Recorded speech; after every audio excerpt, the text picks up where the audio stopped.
رمضان يا رمضان، رمضان يا رمضان، رمضان يا رمضان، رمضان يا رمضان.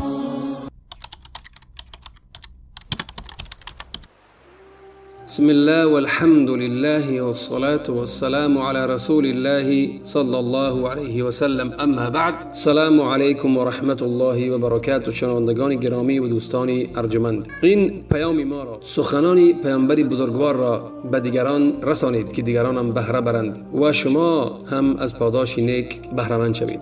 موضوع امروزینه درباره نفرانی هست که روزه میگیرند، روزه را نمیخرند. درس گذشته درباره انسانی بود که روزه میگیرد و میخرد، میشکند روزه را در نیمش. درس امروزینه درباره انسان‌هایی است که روزه میگیرند تا آخر، ولی در روزهشون بی‌پروایی میکنند، بی اهمیتی میکنند، روزه را درست نمیگیرند، بی اهمیتی و خیلی که در ماهای دیگر بدن همون خیل روزه را در پیش تلویزیون سپری میکنند، کینا فیلم ها تماشا میکنند، کلیپ های موسیقی و چی تماشا میکنند، غیبت و گپای ناسزا همدیگر میزنند، شوخی های ناجا میکنند. به همین حال از پگاه تا بگاه وقت خود را که آنها در روزه هستند به همین حال سپری میکنند.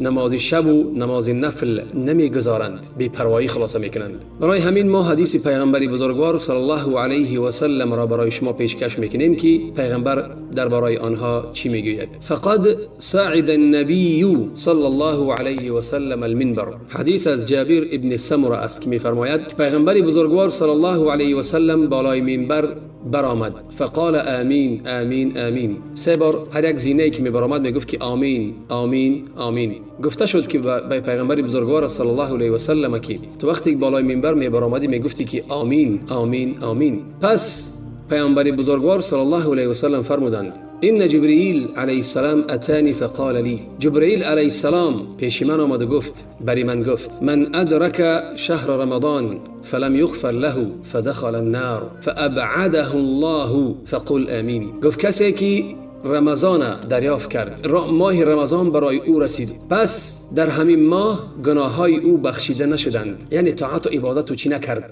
درست، گناهاش بخشیده نشدند در همین ماه، پس دوزخ در آمد. پس جبریل چی گفت؟ فابعده الله، دعاش کرد، گفت الله او را دور سازد، هلاک سازد، یعنی که از رحمتش بیرون سازد یا که به عذاب گرفتارش کند. قل آمین. جبریل علیه السلام به پیغمبر گفت که بگو آمین. پیغمبر چی گفت؟ فقلت آمین، گفتم آمین. بین جبریل دعا میکند، دعای بد میکند، پیغمبر صلی الله علیه و سلم آمین میگوید. چرا همین دعا را کرد؟ همین دعای بده برای چی؟ برای کسی که رمضان به او رسید، رمضان را دریافت کرد، گناهاش الله نبخشید. پس کدام وقتی دیگر، کدام ماه دیگری است که قدر ماهی بزرگ، اجری بزرگی دارد که الله گناههای او را بخشد؟ چقدر خیرات در این ماه است که انسان باید از او بهره‌مند شود و انسانی که روزه گرفت و بهره‌مند نشید پس کی بهره‌مند می شود؟ چه فرصت و غنیمتی داشت در این ماه که در این ماه دروازه‌های بهشت باز می شوند، دروازه‌های دوزخ بسته می شوند. و پیغمبر می گوید، منادی ندا می کند، یا باغی الخیر اقبل. ای انسانی که تو خیر می خواهی، خیرخواه به پیش، به عمل نیک کردن به پیش. و یا باغی شر اقصر. و اون انسانی که تو بدی می خواستی و بدی می کردی، پس در این ماه بدی را کوتاه کن، از بدی دست کش. ولله اعتقا من النار فی هذا الشهر و ذلك كل لیله. در همین ماه برای الله بندگانی هستند که آنها را از آتش دوزخ رها میکند. این هر شب است در همین ماه رمضان که الله آنها را از دوزخ، آتش دوزخ رها میکند. در همین ماه هر شب الله که نفرانی را از آتش دوزخ رها میکند. این در همین ماه، هر یک شبی که شب ماه رمضان است، در همین ماهی که اگر این ماه انسان دریافت کرد و عبادت نکرد، همون نمودی از شیطان ها که مرده شیطان میگن، آنها زنجیر پیچ میشوند، وسوسه آنها کم میشود. پس انسان هی کار عمل نیک و عمل خیر میکند. همه خیر و برکت در این ماه که است که انسان در این ماه اگر که کوشش تلاش نکند به عمل خیر، پس اون انسان محروم است از همه نیکی و خیری، محروم است. هنگامی که رمضان میدراید، پیغمبر صلی الله علیه و سلم میگه ان هذا الشهر قد حضركم همین ماه برای شما حاضر شد آمد. در این ماه شبی است که از 1000 ماه بهتر است. کسی که من حرمها فقد حرم الخیر کله، کسی که از محروم شد، محروم اون کسی است که از خیر کردن در همین ماه محروم شده باشد. محروم آن کسی است که در همین ماه از طاعت و عبادت دست کشید و عملی نیک نکرد. و محروم نمی شود از خیر امین ماه مگر انسانی که محروم است اصلا. حدیث در ابن ماجه است. برای همین انسان در همین ماه باید کوشش و تلاش کند که این ماه چقدر پیغمبر میگوید از صیامه یعدل صیام 10 اشهر، همین ماه روزگیری در همین ماه برابر است با روزگیری 10 ماه. حدیث در امام احمد است، در مسند امام احمد. در همین ماه ابو هریره روایت است که پیامبر الله میگوید که صیام لی، روزه برای من است و انا اجزی به، من پاداش او را من میدهم. پاداش او را وقتی که الله که داد چقدر پاداش بزرگی است. والحسنه بعشر امثالها، یک حسنه به 10 بار دوچند می شود. کاری نیک 10 بار افزایش می یابد در همین ماه. برای همین باز پیغمبر می پرسند که و من ادرک ابویه او احدهما فلم یبرهما فمات فدخل النار فابعده الله. پس باز دعای دین باره کرد. گفت کسی که پیغمبر گفت کسی که پدر و مادرش یا که یکی از پدر و مادرش دریافت کرد، در زندگیشون دریافت کرد، پس خدمت آنها را نکرد، با آنها نیکی نکرد، پس وفات کرد، مرد. به سببی پدر و مادرش یا بهشت می‌دارد یا دوزخ. اگر خدمت آنها را نکرد، نیکی به آنها نکرد، پس وارد دوزخ شد. پس جبریل با دعا کرد که فابعده الله او را هلاک سازد، دور سازد، هلاک سازد، گرفتار آتش دوزخ کند. پس جبریل چی گفت؟ قل آمین، بگو آمین.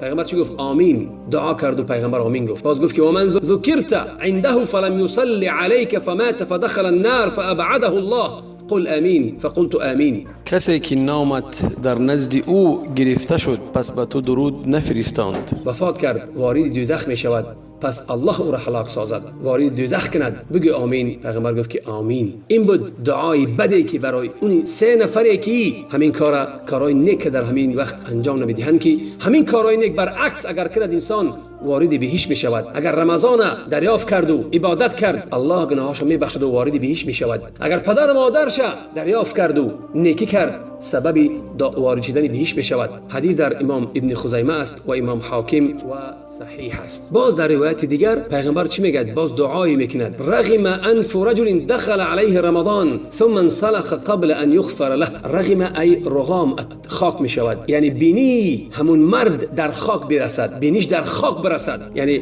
معنای پستی و خاری و چرا دارد؟ پس شود، خار شود. اون نفری که رمضان در آمد و پس از رمضان یا برآمد در پیش از آنه که الله گناههای او را بخشد، یعنی طاعت و عبادت نکرد در رمضان مثل ماهای دیگر گذراند. باز پیغمبر چی میگه؟ رغم انف، این معنای پستی و خاری را دارد که انسان چقدر پست و خار می شود. حدیث از ابی هریره است و حدیث صحیح است. برای پیغمبر همین سخنان را میزند که دعای بدش میکند که انسانی که رمضان میدارد و الله گناههای را بخشد، اون انسانی پست است، وارد دوزخ میشد. برای چی؟ برای در حدیث ابی هریره رضی الله عنه پیامبر بزرگ میفرماید که من قام رمضان ایمانا و احتسابا غفر له ما تقدم من ذنبه.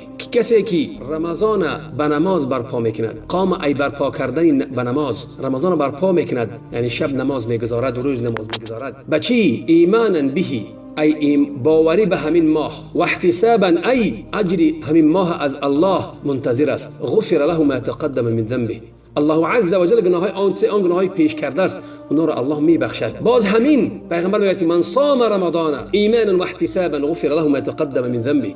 کسی که روزه رمضان گرفت، بین هم برپا کرد نماز، هم نماز برپا کرد، نماز شب و روز، و هم روزه گرفت در همین ماه، پس چی؟ الله گناههای پیشینه او را میبخشد. برای همین برادران گرامی، همین ماه چقدر برکت دارد. برکتش که این بین دروازه های بهشت باز میشوند، دروازه های دوزخ بسته میشوند. الله هر شب نفرانی را از دوزخ آزاد میکند، رها میکند. پس بیایید بکوشیم، تلاش کنیم، کوشش کنیم در عبادت، در نماز، در روزه، در عمل خیر، صدقه، در سخن نیک. تلاش و کوشش کنیم که از جمله همین نفران شویم که ما را الله از دوزخ از آتش دوزخ رها کند، از امو اجری شب قدر ما را که یک شب اون برابر 1000 شب است و یک ماه رمضان برابر 10 ماه است، از همون ما بهره مند شویم و از دست ندهیم اینقدر اجری بزرگه که شاید که به رمضان دیگر نرسیم، شاید که به رمضان دیگر نرسیم، وفات کنیم، از دنیا برویم. برای از دنیا رفتن باید ما توشه داشته باشیم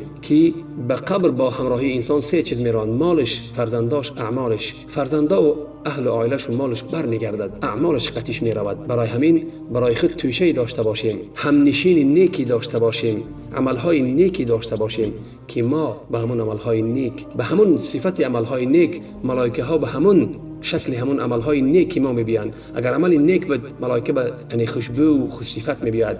اگر کارهای بد بود، ملائکه به همون شکل کارهای ما میبیاد، بدبوی و شکلی ناسزا و قبیح میبیاد. برای همین برادران و خواهران گرامی و مادران و پدران کوشش کنید در این ماه که الله گناههای ما و شما را بخشد و از دعای نیک خود ما را فراموش نکنید. و السلام علیکم و رحمت الله و برکاته.